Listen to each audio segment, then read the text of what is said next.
मामले में जो एक बहुत अहम और बड़ी पेशरफ्त आज के दिन की कही जा सकती है, मैंने आपको एक दो दिन पहले भी इंडिकेट किया था, आज उसके ऊपर बाज़ाब्ता अमल दरामद हुआ है। आज इमरान खान की कई महीनों के बाद पहली सियासी मुलाकात हुई है। जी हां, इमरान खान की अल्लामा राजा नासिर अब्बास जो मुत्तहिदा मजलिस वहदतुल मुस्लिमीन के सरबराह हैं, उनके साथ जेल में एक बाज़ाब्ता मुलाकात हुई। इस मुलाकात का हुक्म पहले भी अदालत ने दिया था और ये कोई ऐसी मुलाकात नहीं है कि किसी और फरीक के कहने से ये मुलाकात हो रही है। इसके लिए खुद अल्लामा राजा नासिर अब्बास ने दरखास्त दी थी और अदालत ने कहा भी था कि ठीक है ये मुलाकात हो जाए, लेकिन जेल इंतजामिया ने उस वक्त मुलाकात नहीं कराई थी। फिर बाद में अल्लामा राजा नासिर अब्बास ने हाई कोर्ट को अप्रोच किया और फिर हाई कोर्ट से इजाजत ली और दोबारा अब जाके उनकी मुलाकात हुई। तो इस मुलाकात में जो चीजें, जारी बात है वो तो वन ऑन वन मुलाकात है, मैं एग्जैजरेट नहीं करता क्या हुई होंगी, लेकिन जो अंडरस्टैंड की जा सकती है चीजें इस वक्त माहौल को देखते हुए मुझे लगता है कि इमरान खान ये फैसला कर चुके हैं कि वो MWM के साथ इत्तेहाद कर सकते हैं। जब भी जितने भी वोट मिले, जो भी सिचुएशन हो, तो इस वक्त पीटीआई के पास बल्ला नहीं है, तो पीटीआई के कैंप में जीतने वाले आजाद उम्मीदवार नहीं जा सकते, तो उनको एक प्लेटफॉर्म चाहिए।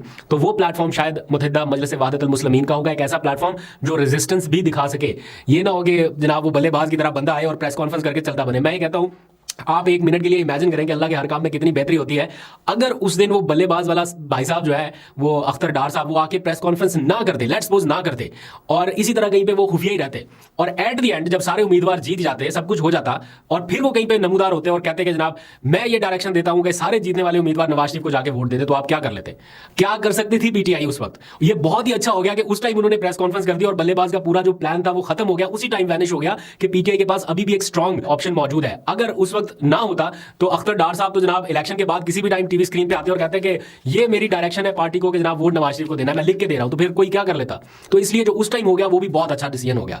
तो जनाब अभी जो है वो MWM के साथ इमरान खान साहब की ये मुलाकात है, इसके इनसाइड स्टोरीज अभी नहीं आएंगी, बाद में पता चलेंगी, बट ऐसा लग रहा है कि वो इत्तेहाद की तरफ जा रहे हैं। और अल्लामा राजा नासिर अब्बास ने जो गुफ्तगू की है, दो चीजें उसमें मेन है आपके जानने के लिए। उन्होंने कहा है कि गुलामी सिर्फ अल्लाह की, ये हमारा पुख्ता यकीन है, हम जिसके मानने वाले हैं उसके बाद तो कोई शक शुबा रह ही नहीं जाता। तो दूसरी बात उन्होंने कहा कि हम कुर्बानी देने के लिए तैयार है। ये दो चीजें, कुर्बानी देने के लिए तैयार है और गुलामी सिर्फ अल्लाह की, ये दो बातें, यही इमरान खान का भी एक तरह से मौकफ है कि गुलामी नामंजूर, और वही नारा उन्होंने बाहर आके लगाया। दैट मींस कि कहीं ना कहीं मामला इत्तेहाद की तरफ बढ़ रहा है। अगर ये इत्तेहाद हो गया तो इमरान खान को इलेक्शन के बाद जितनी भी मखसूस नशिस्तें हैं वो मिल सकेंगी।